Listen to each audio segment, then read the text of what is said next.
My name is Jamie McDonald. I am an attorney with McDonald Law Offices. Our firm represents individuals in consumer bankruptcy cases throughout the entire state of Arizona. Today I'm going to discuss with you what to do if your Chapter 13 trustee files a motion to dismiss your case. When the trustee files a motion to dismiss your case, the court will send you a copy. In the motion, the trustee will specify the basis, the reason that the trustee filed the motion. For example, if you're behind on Chapter 13 plan payments, the trustee will specify the extent of the default. If you are required to provide the trustee with documents such as copies of your state and federal tax returns, and you have not done so, the trustee will specify that as one of the reasons as well. You will have 30 days from the date of the motion to cure the default. Bring the plan payments current and/or provide the trustee with the missing documents. If you cure within that 30-day period, the trustee will withdraw the motion. If you do not cure and that 30 days has passed, the trustee will lodge an order with the court for the judge to sign dismissing your case. If you will not be able to cure the default within that 30-day period, you may have a number of options. Each case is different, but some of the options may include, for example, filing a motion to extend the deadline, that 30-day deadline. For example, if the trustee files a motion to dismiss your case based on a plan payment default and you're able to cure that default but not by that deadline, you could file a motion with the court asking the court to extend the deadline by, let's say, 30 days. Another option would be to file a motion to modify your plan.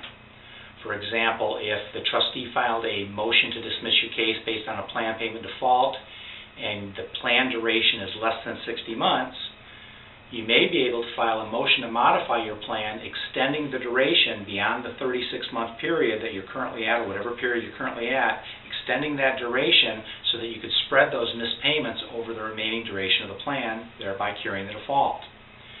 If the duration of your plan is already at 60 months, you will have to take those missed payments, spread them over the remaining life of your plan, which would result in a plan payment increase unless you are willing to surrender something like a vehicle that's being paid through the plan. If you no longer need that vehicle, you may be able to surrender that vehicle, remove the secured claim, treat it as an unsecured claim to free up some space so that your plan payment does not go up or does not go up as much as it may otherwise. If the motion to modify your plan is not a practical option, you may consider filing a hardship discharge. The procedure for filing a hardship discharge is quite extensive. You'll want to discuss this with your attorney. One thing that is looked at is if you're considering doing a hardship discharge, you basically have to show that you can no longer make the plan payments and it's for a reason beyond your control. You'll have to show that you've already paid your unsecured creditors through the plan more than they would have received if you filed a Chapter 7. And you must show that filing a motion to modify is not practicable in your case. Another option to consider would be converting your Chapter 13 case to a case under Chapter 7.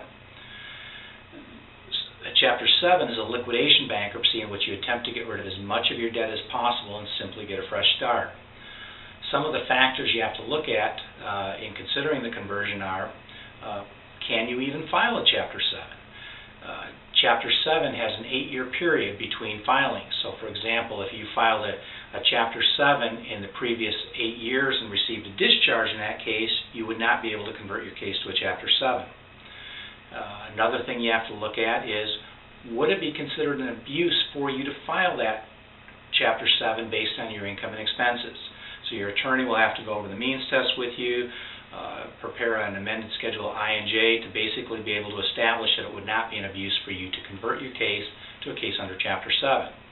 Presuming you can convert, and you do convert, some of the things you have to look at in the converted case would be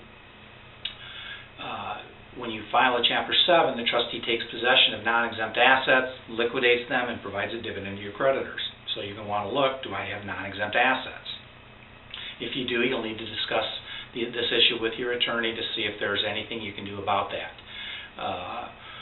You may have issues with For example, if you had a vehicle that was being paid through the Chapter 13 plan and the debt has not been paid in full yet by the trustee, you may run into problems being able to retain that vehicle.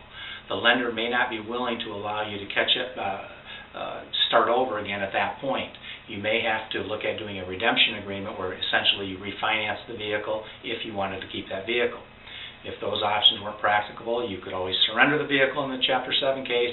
The debt would be discharged. You would also have an issue potentially with a house. If your Chapter 13 plan was set up to cure the pre-petition arrears through the Chapter 13 trustee through your plan payments, and those arrears have not been cured by the time the trustee files that motion to dismiss and you want to convert, you may run the risk of losing your house based on the default. If you'd like to discuss any of these options with us, please give us a call at 480-968-3100.